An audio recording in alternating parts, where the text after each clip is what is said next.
Isabel, Age Inglaterra, menos Reinao política y construcción del reino moderno, prólogo, en la corona, templada por la incertidumbre, a la sombra de dinastías turbulentas, de ejecuciones que partieron familias y de una nación que buscaba identidad, surgió una mujer que convertiría la prudencia en arma de Estado. Isabel Tudor, nacida en 1533 en medio de intrigas dinásticas y en la órbita de una monarquía que cambiaba con los caprichos del rey, asumiría un trono agotado por las guerras religiosas y las crisis sucesorias. Gobernó desde 1558 hasta 1603, un reinado notable por su equilibrio entre firmeza y flexibilidad, por la construcción de instituciones que endurecieron la corona frente a los magnates y por la formación de una identidad inglesa en ciernes, iglesia propia, expansión marítima y una cultura que comenzó a hablar en nuevo clave. Esta crónica traza el perfil de Isabel desde su infancia, marcada por la sospecha, su formación política, el manejo de parlamentarios y cortesanos, la astucia diplomática que mantuvo a Inglaterra a salvo en una Europa confrontada por credos, hasta la política cultural que transformó la lengua y la letra en herramientas de cohesión nacional. Y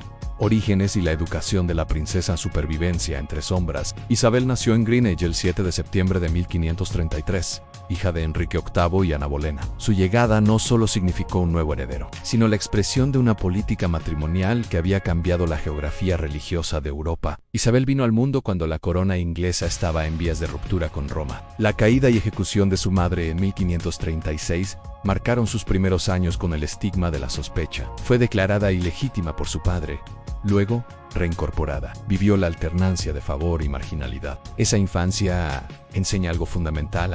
La formación de Isabel no fue la de una princesa protegida por la aventura de la política, sino la de una sobreviviente que aprendió desde joven a calibrar silencios, a leer a sus guardianes y a medir los riesgos de la confianza. Su educación fue por tanto híbrida. Recibió instrucción clásica en latín, griego, retórica y teología. Se destacó en idiomas, francés, italiano, latín menos, y en humanidades, pero también aprendió la lección práctica del poder en la cortesía, el manejo de los cortesanos, la lectura de los gestos políticos. Esa mezcla, erudición y prudencia, sería marca de su reinado en la reina, que podía conversar con embajadores en latín, al mismo tiempo modular un gesto que asegurara lealtades. Segundo, la temprana sombra de María y la supervivencia política.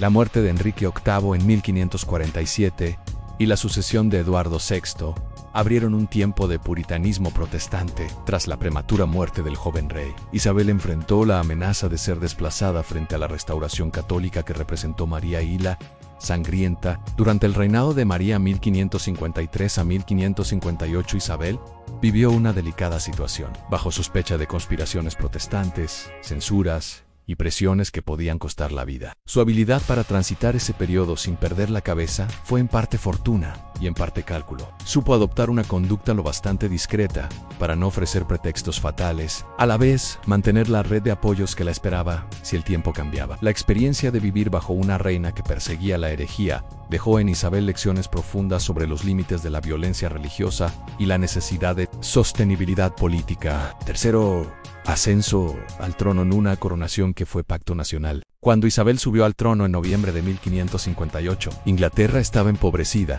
aislada diplomáticamente y desgarrada por la polaridad confesional. La nueva monarca de 25 años comprendió pronto que su éxito dependería menos de grandes gestos que de la capacidad de construir pactos, con parlamento, con magnates, con la Iglesia Nacional y con una opinión pública que todavía dudaba. Su coronación fue rito, pero también negociación en la reina.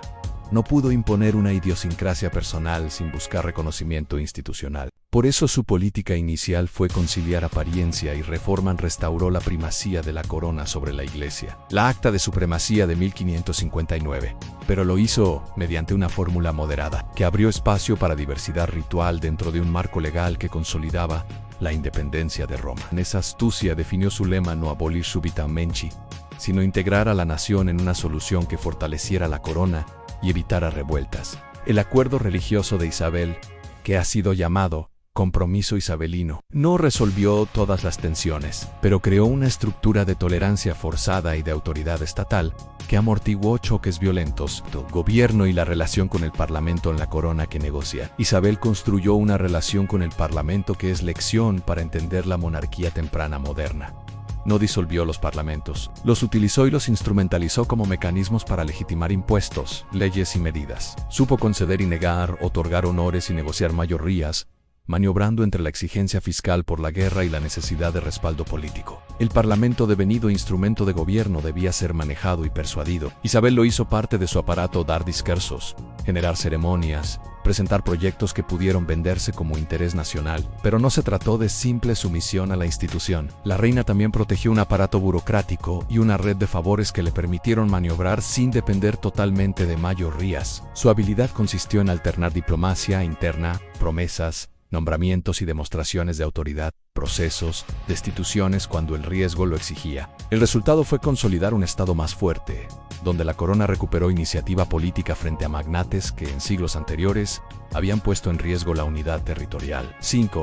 La política exterior en equilibrio entre Francia, España y los Países Bajos. Europa de la segunda mitad del siglo XVI era tablero de amenazas en la España de Felipe II, apoyada por recursos americanos y la diplomacia católica. Representaba el desafío más grave para una monarca protestante que había roto con Roma. Francia, por su parte, era rival histórico. Los Países Bajos eran centro de conflicto económico y religioso. Isabel optó por una política de equilibrismo que perseguía impedir que un solo poder continental dominara la política insular. Evitó alianzas matrimoniales que pudieran comprometer la independencia. Negoció con prudencia y favoreció proyectos marítimos que ampliaran el radio de acción inglesa. Su política exterior tiene un eje decisivo en convertir la temeridad religiosa de la política continental en oportunidad marítima, al apoyar corsarios, patrocinar exploraciones y sostener empresas mercantiles. La corona inglesa comenzó a proyectar poder marítimo sin pretender rivalizar inmediatamente con galeras y legiones. Esa estrategia rendiría frutos, privó a los grandes imperios de una superioridad fácil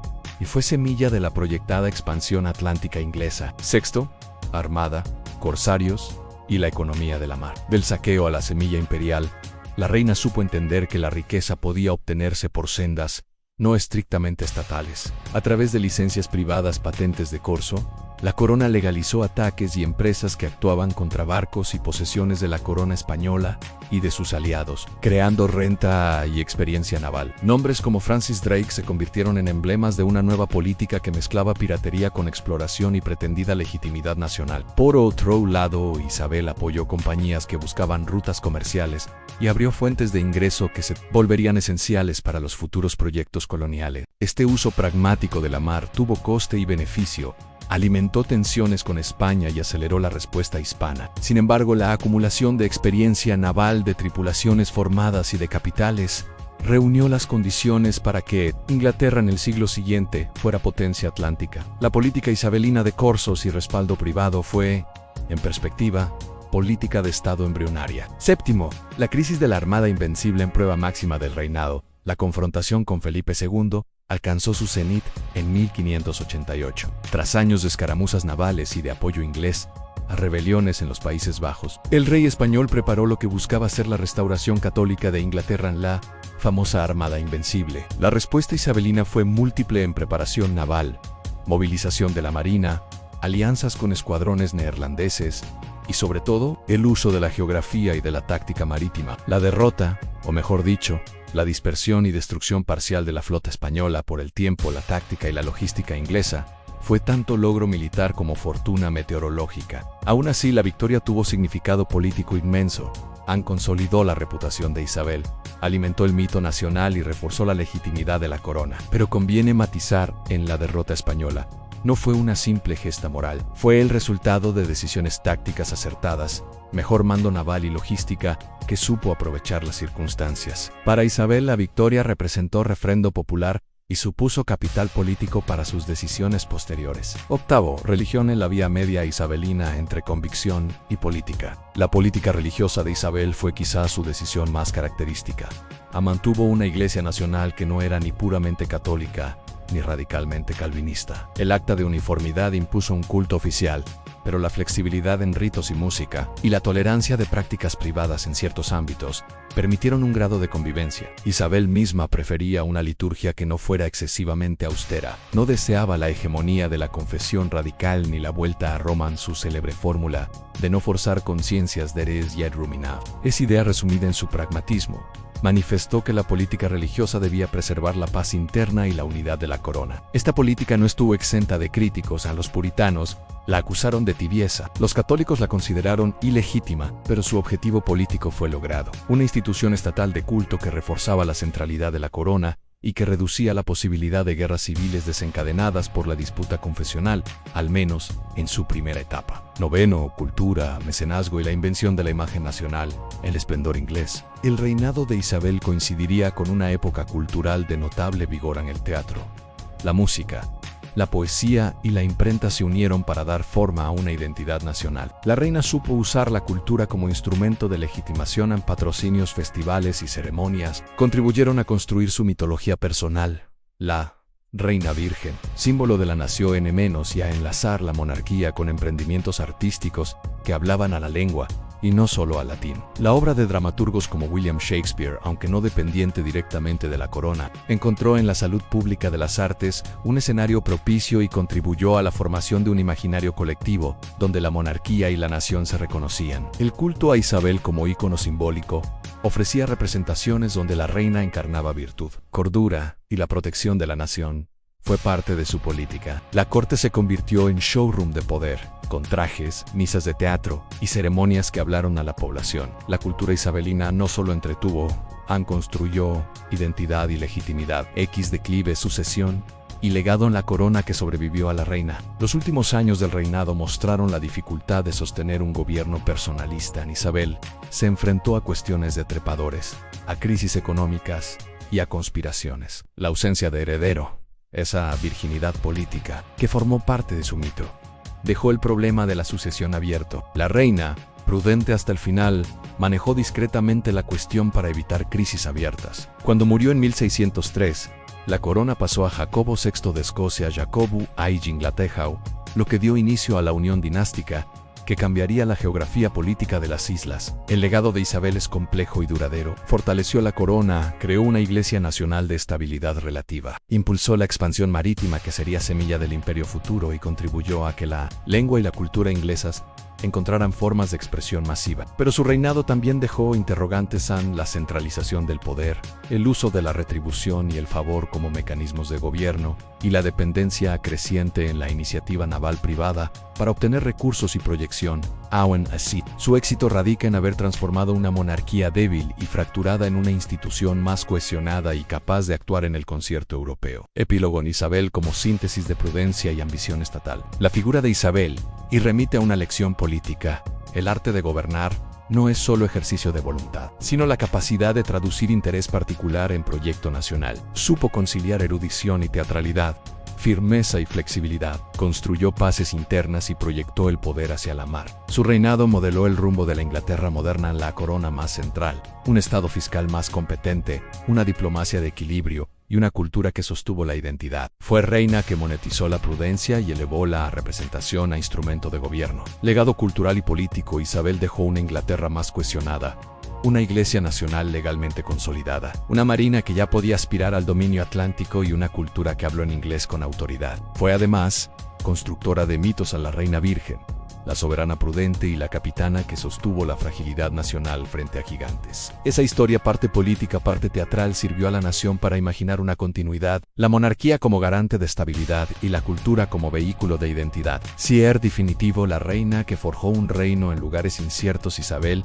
y no solo sobrevivió a siglos de amenazas, los transformó en estructura política. Con astucia tejió un estado capaz de resistir presiones externas e internas, de financiar empresas navales y de patrocinar una cultura que hoy seguimos leyendo. Fue, en suma, artífice de la transición de una Inglaterra medieval, herida, a una Inglaterra moderna en gestación a autoridad restaurada. Identidad en construcción y proyección hacia un mundo que comenzaba a pensarse por mar. Su reinado enseña que el poder eficaz combina mirada larga, teatralidad y un sentido práctico de los límites.